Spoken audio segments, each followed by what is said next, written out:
If you look back at the recent history of fly fishing, you'll find that streamer fishing was a different game. A streamer was something you tied on when dries and wets didn't work, or when the water was too high and dirty to fish anything else. Modern streamer fishing looks a lot different. Fly fishers now sometimes fish them throughout the day and not just at opportunistic moments, and the flies have gotten a lot bigger. In this show, we'll explore how streamer fishing has evolved and how to take advantage of this exciting and visual method of fly fishing.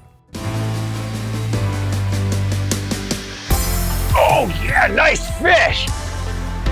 That fish has already refused that fly, and you're gonna have to try just a slightly different pattern. The roll cast pickup is a great cast to use in a lot of fishing situations. This is a beautiful wild trout from a small stream, just a gorgeous little fish. I say hit that bank, let's go to that grass bed.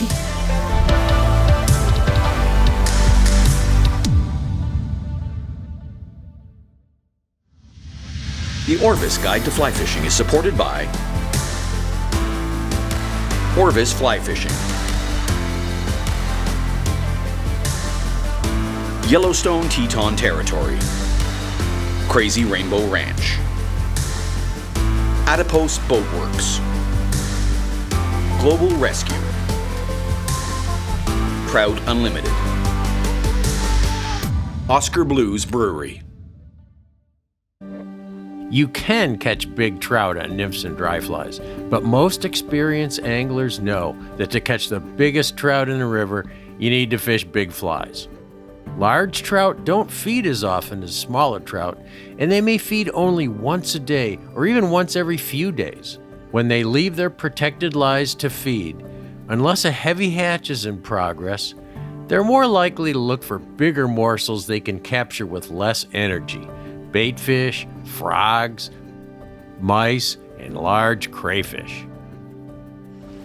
So we're in down East Maine on Grand Lake Stream, home of 20th century streamer fishing. A lot of the classic patterns that came out of the streamer world came from here. Things like the gray ghost and various bucktails. Some of these flies were designed to be cast in rivers, but a traditional way to fish streamers is also to troll them behind a slow-moving canoe. Although these flies are still effective nearly anywhere, we've come a long way in streamer development with many exciting new fly patterns and techniques. So you wouldn't think in 44-degree water that a fish would come up for something, especially something as big as a streamer. But I had thrown a streamer into that fast water earlier. As soon as it hit the water, fish came up and rolled on it and didn't take it. And then I fished and fished and fished and didn't catch anything. So I came up here to this faster water, which common sense tells you that there shouldn't be fish in here when water's this cold. They should be in the deep, slow water. But sure enough, there was this pretty brook trout up there that ate a good-sized streamer. God, look at those spots. Fly tyers and anglers in Michigan and the Rockies have, in the past 20 years, modified the size, shape, and action of streamers to better imitate larger food sources, and in some cases have just developed flies that are nothing more than modified versions of spin lures.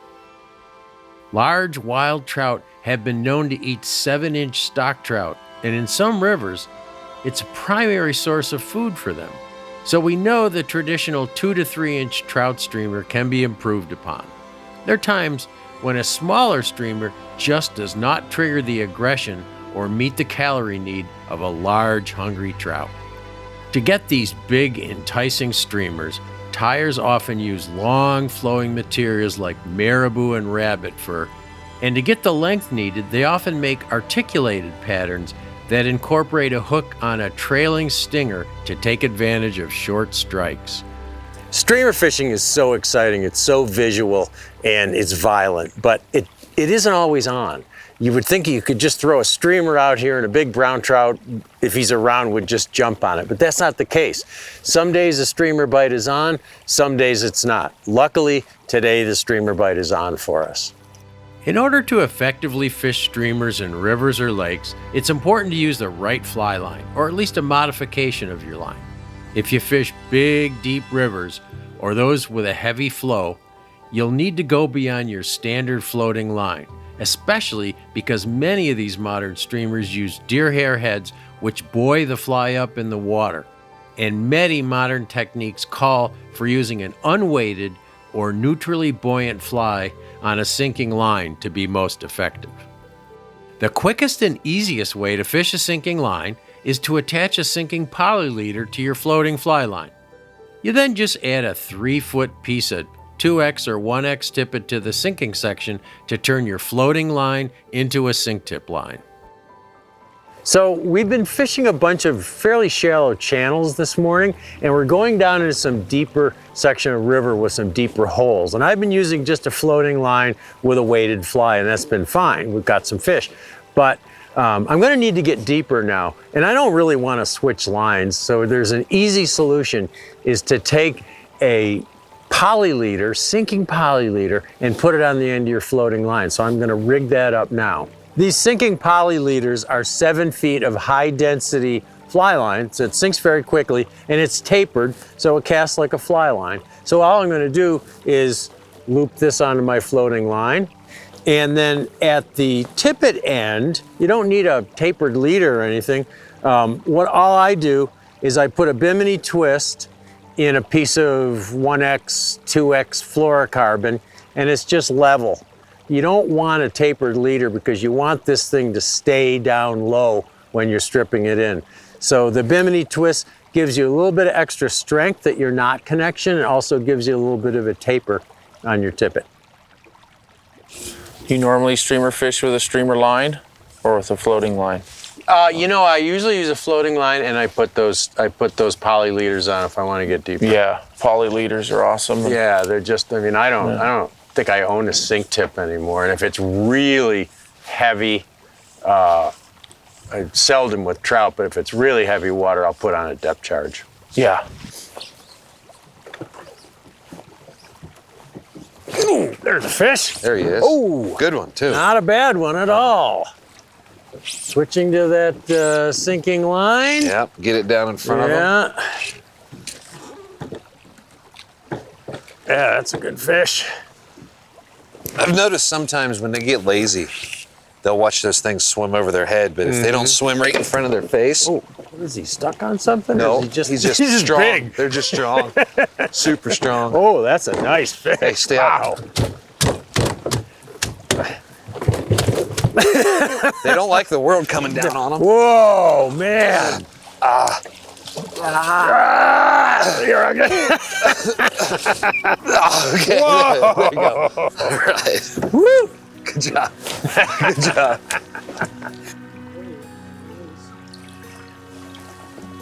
Poly leaders are fine for smaller rivers and slower currents, but for water over 3 feet deep or very heavy flows, you'll probably need a sink tip line which has a front sinking section plus a rear section of floating line.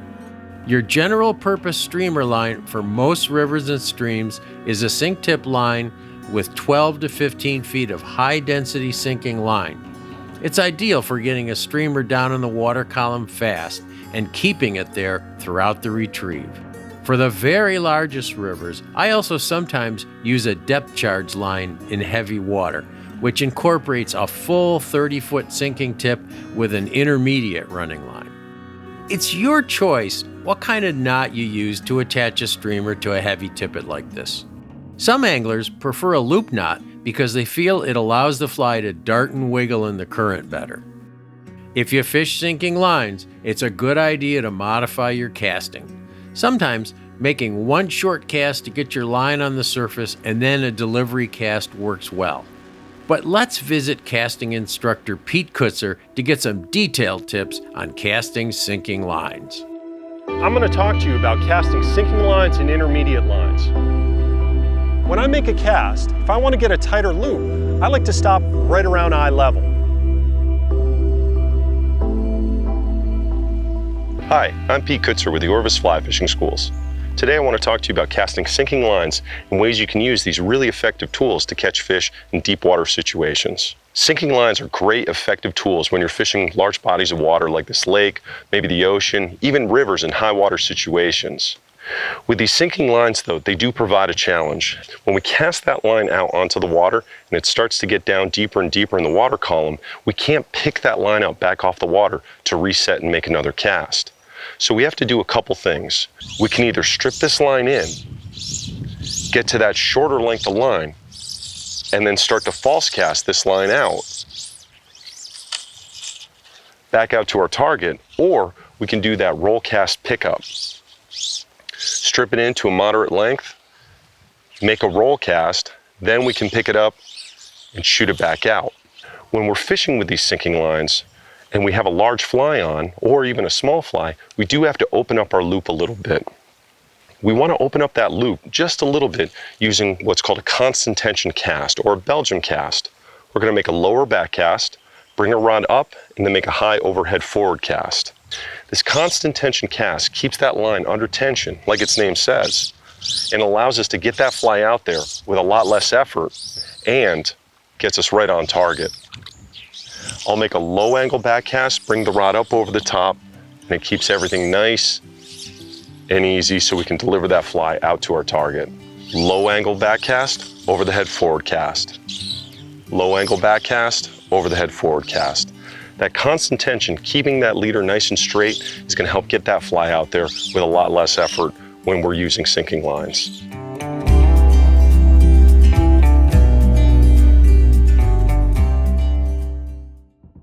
Now that you've learned about the flies and lines, let's explore how to present the fly in all kinds of water. The traditional way of fishing a streamer is to cast across the river or at 45 degrees downstream and strip back. This works well, but there are many subtleties you can incorporate into your streamer game. In streamer techniques, whether you're stripping the fly or just swinging it, keep your rod tip low and pointed at the fly. Don't think of striking.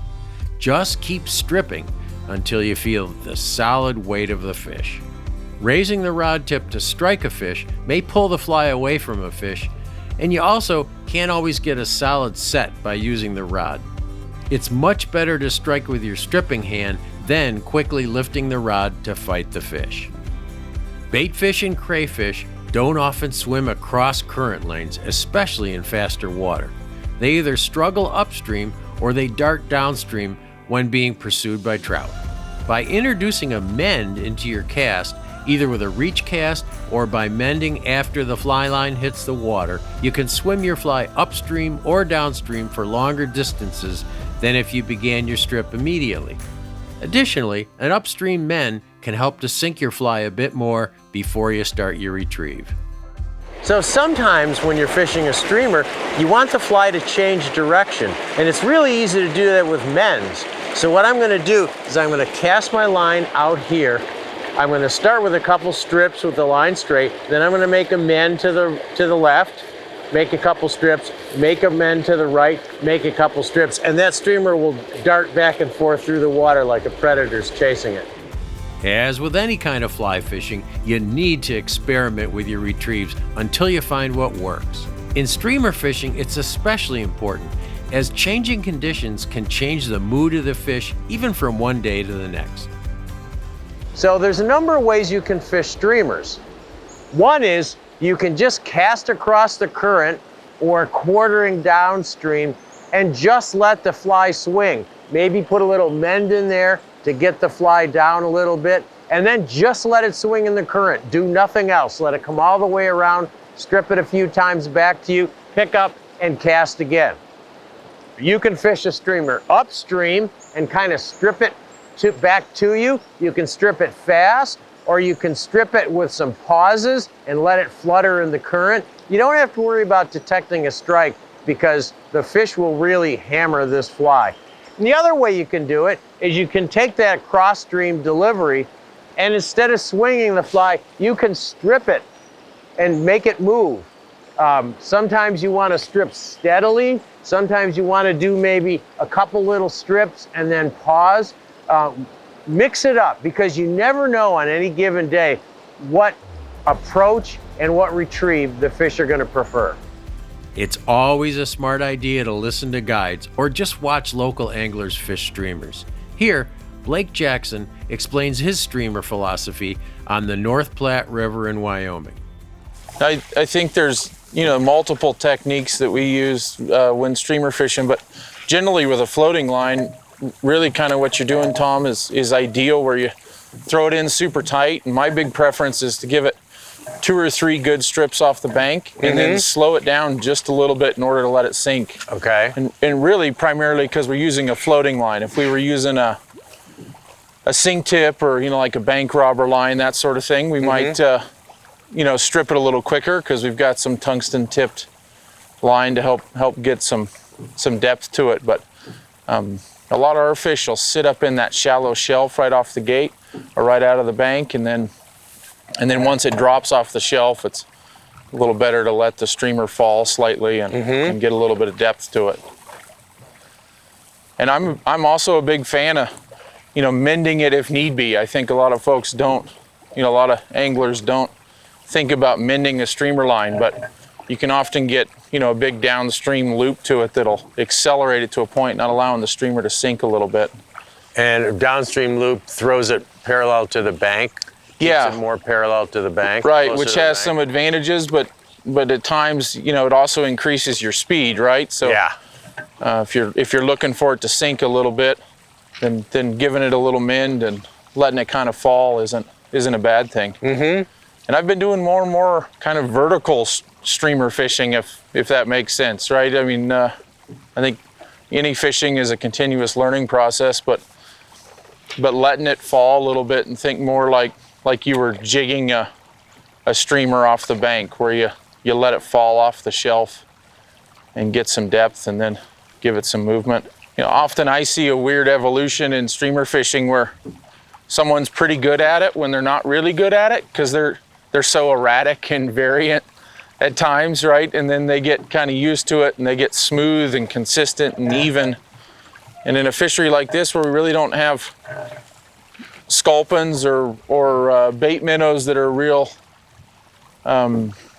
erratic in nature, generally our fish are eating it as a wounded baby minnow or another wounded fish. So kind of having the erratic movement to it is even better yet, instead of smooth and even and consistent, kind of varying it. Like you said, once you find the recipe that seems to work, keep going back to the well and using the same recipe versus, changing something that's working for you. Ooh. Nice. That looks like a brown. Maybe not. No, I don't rainbow. think so. Rainbow. Dang, the bob's minnows freaking turned up. That's an effective deal there. Yeah.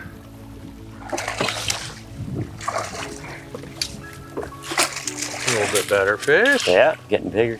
Yeah.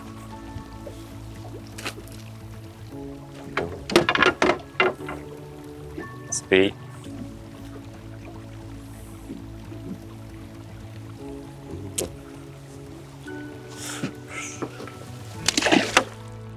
In general, if the water temperature is below 50 degrees, you'll want to slow down your strips and use frequent pauses. As the water warms and trout are more likely to chase your fly a long distance, you can speed up your retrieve. I've had trout in 60-degree water chase my fly over 50 feet, right to my feet.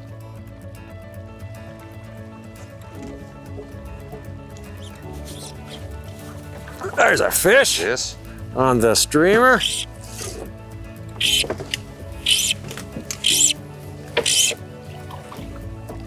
Ooh, I think it was a brown trout too. Yeah.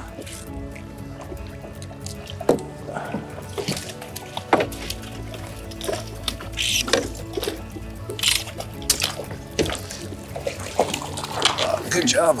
Good job. In smaller streams, where you don't have the luxury of mending line or using a sink tip line to get the fly deeper, you often need to use a heavily weighted fly on a floating line with a longer leader. You need to get the fly quickly into those deeper pockets.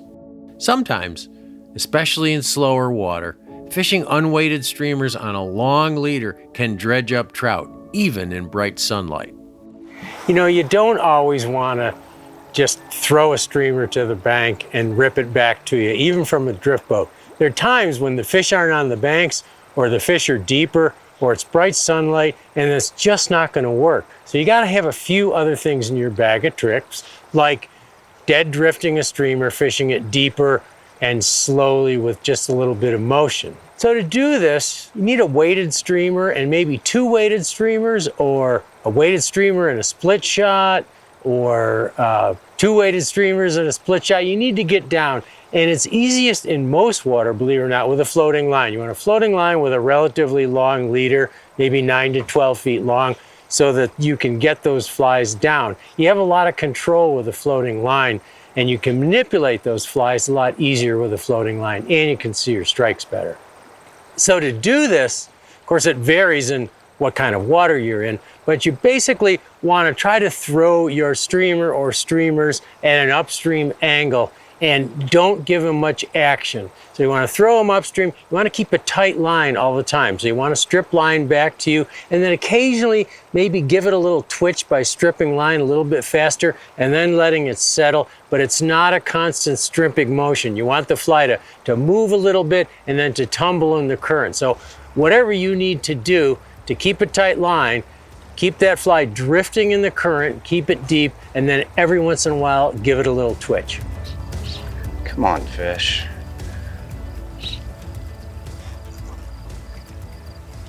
Oh, there's one. There it is. Whoa. I'm gonna hit the anchor. Wow, that flying rooster tail through the water. He took off.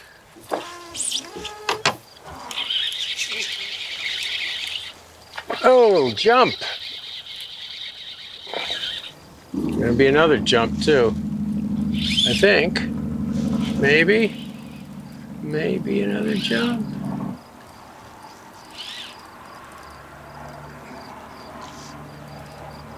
Oh, I thought it was gonna be another jump, but I guess not.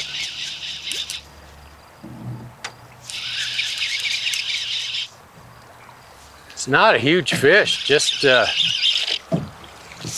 a lot of spunk.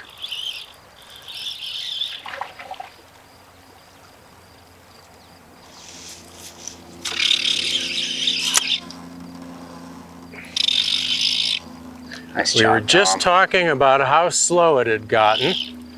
Tough fishing streamers in the middle of a bright sunny day.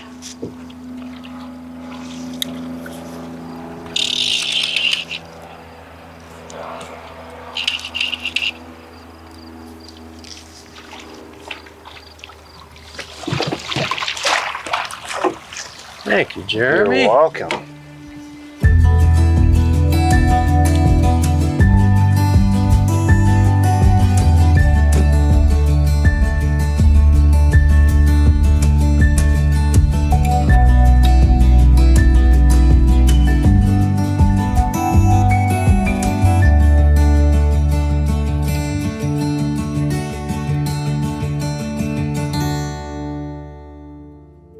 You can fish streamers at short distances using a modified Euro nymphing technique. None of your fly line touches the water, so it helps to have a long leader over 12 feet long and a longer rod to keep fly line off the water.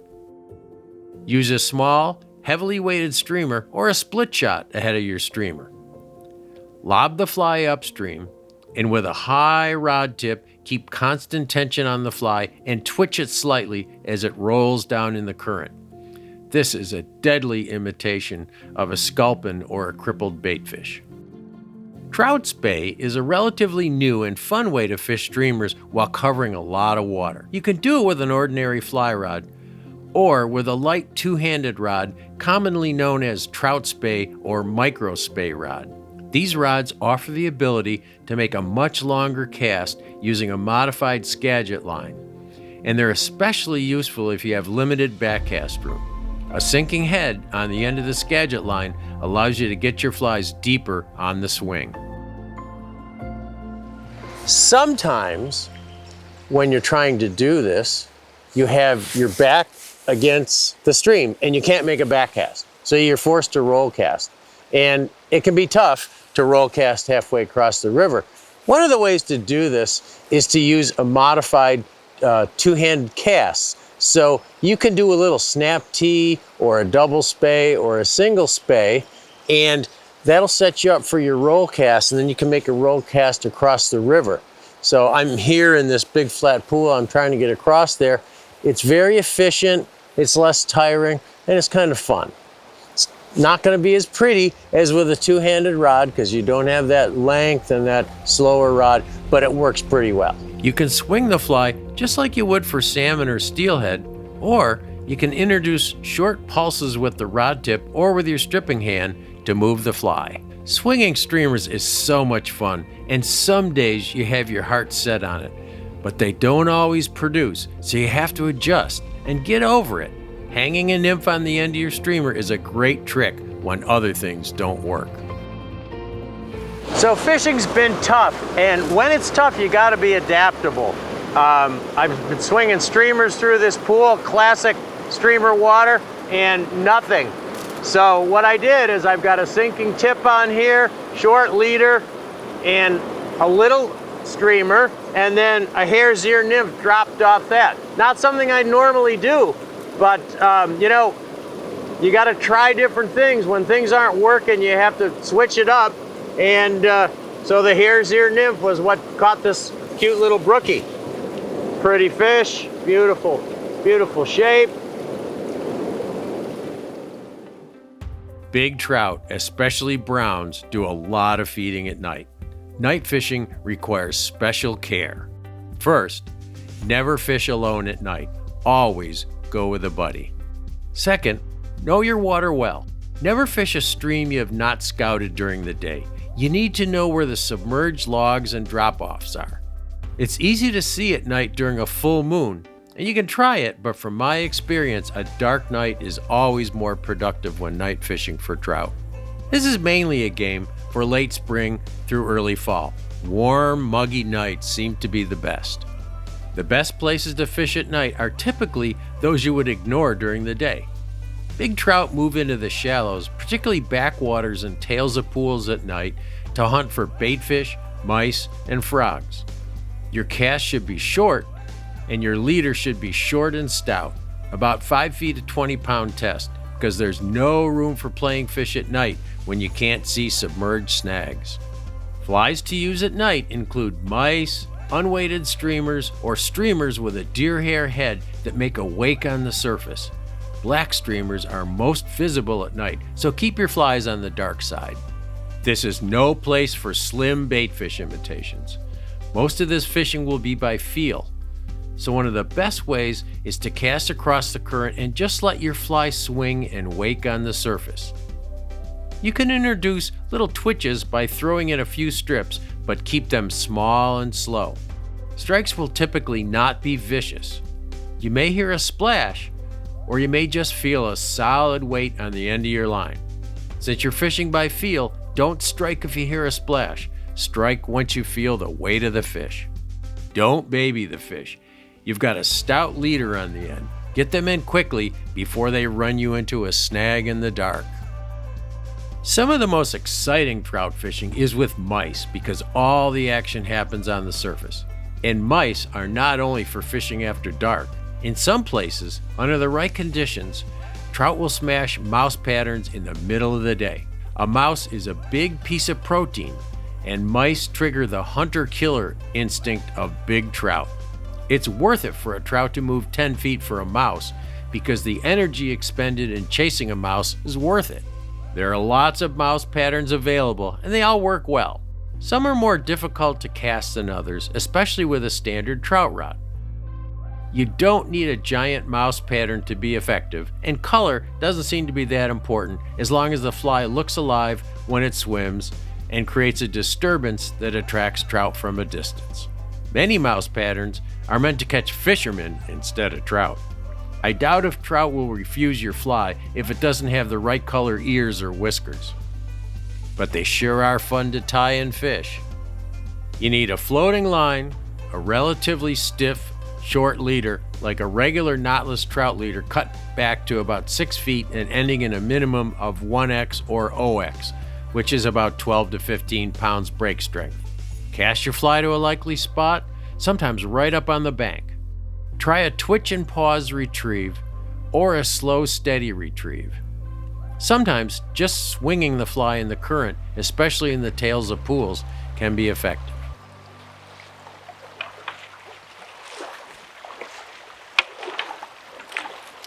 Oh, broke off. So I did something really stupid there. I just broke off a fish. And what happened was, had caught a nice fish a couple casts before, hooked another fish, put a little pressure on it, and the tippet snapped in the middle of the tippet. They're big fish, there's a lot of rocks, and they're pretty abrasive. I wasn't smart enough to check my leader after that fish. And what you want to do is after you catch a big fish, look at your knot, and then look at your leader, look for signs of abrasion, make sure that your leader is still sound. You'll get a lot of short strikes on mice. Fish may try to drown a mouse, so resist the impulse to strike by raising your rod tip. Just keep stripping, and if you don't connect, keep moving the fly, as the trout may come back for a second pass. Keep stripping until you feel the solid weight of a fish. When you're on a new river, just trying to find out if any large trout are present, a mousefly is an exciting way to at least locate them.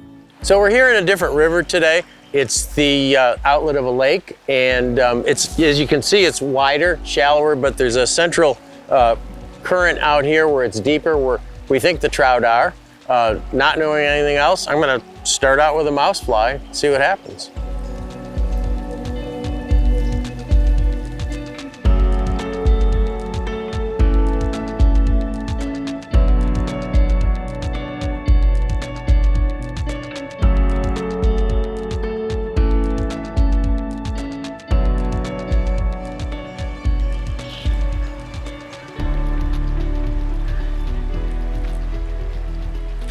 So this is the biggest brook trout of my life. I can tell you that for sure, because I've never caught one over 15 inches before. Wow.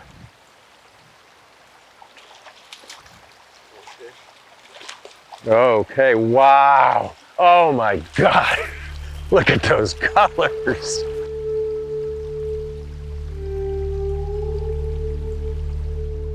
The surface strikes to mouse imitations are some of the most adrenaline-pumping moments in fly fishing.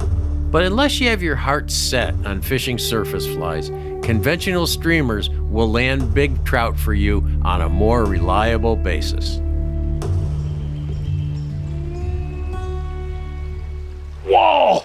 Whoa! Was that fish taking my streamer there? Because the streamer was kind of deep. Was that fish actually a big fish though? Oh my God, look at this fish. Oh, and the colors.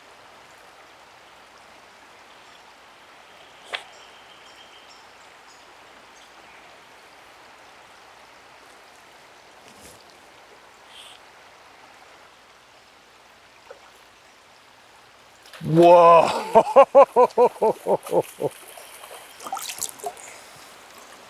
Oh, look at how deep that fish is. Ah. So since the dry fly was fun, but since we switched to the streamer, we've had a fish on almost every cast in here.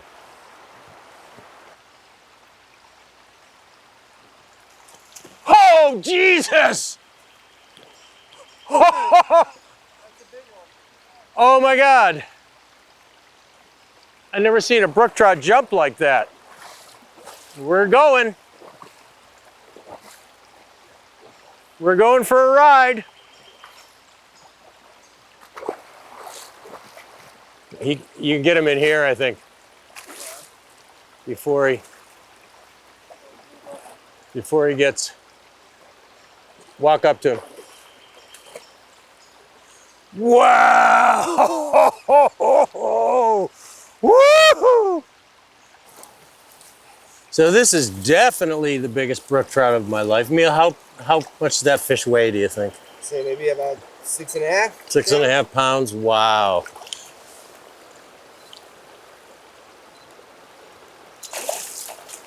I love having to chase fish down through fast water. You know, it just adds so much to it, especially when the wading's tough. Ooh, there's a fish, little brown. That way she'll turn over tight in these bushes, you know.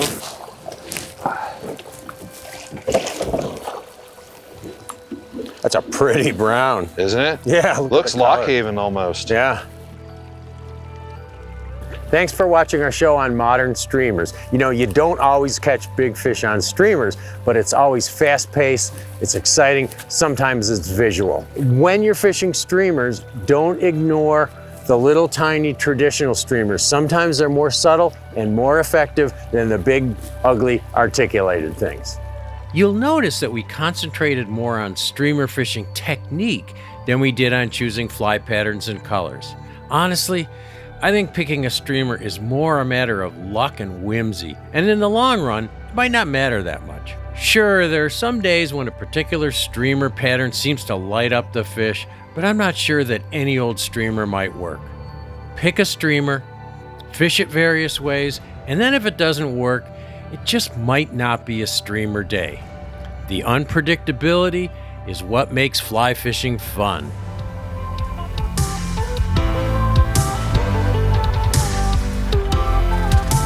Hi, I'm Tom Rosenbauer. If you want to learn more about this crazy and exciting world of fly fishing, watch the other videos in the series and subscribe to the channel. The Orvis Guide to Fly Fishing is supported by Orvis Fly Fishing, Yellowstone Teton Territory, Crazy Rainbow Ranch, Adipose Boat Works, Global Rescue, Trout Unlimited, Oscar Blues Brewery.